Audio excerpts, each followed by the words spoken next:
أعوذ بالله من الشيطان الرجيم. بسم اللہ الرحمن الرحیم۔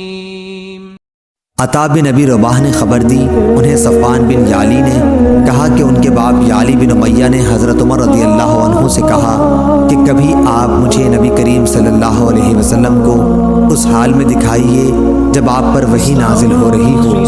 انہوں نے بیان کیا کہ ایک بار رسول اللہ صلی اللہ علیہ وسلم جعرانہ میں اپنے اصحاب کی ایک جماعت کے ساتھ ٹھہرے ہوئے تھے کہ ایک شخص نے آ کر پوچھا، یا رسول اللہ صلی اللہ علیہ وسلم، اس شخص کے متعلق آپ کا کیا حکم ہے جس نے عمرے کا احرام اس طرح باندھا کہ اس کے کپڑے خوشبو میں بسے ہوئے ہوں؟ نبی کریم صلی اللہ علیہ وسلم اس پر تھوڑی دیر کے لیے چپ ہو گئے، پھر آپ پر وحی نازل ہوئی تو حضرت عمر رضی اللہ عنہ نے یعلی رضی اللہ عنہ کو اشارہ کیا۔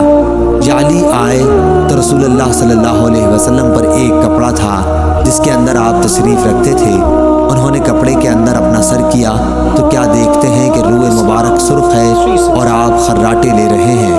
پھر یہ حالت ختم ہوئی تو آپ نے فرمایا کہ وہ شخص کہاں ہے جس نے عمرے کے متعلق پوچھا تھا؟ شخص مذکور حاضر کیا گیا تو آپ نے فرمایا کہ جو خوشبو لگا رکھی ہے اسے 3 مرتبہ دھو لے اور اپنا جبہ اتار دے، عمرے میں بھی اسی طرح کر جس طرح حج میں کرتے ہو۔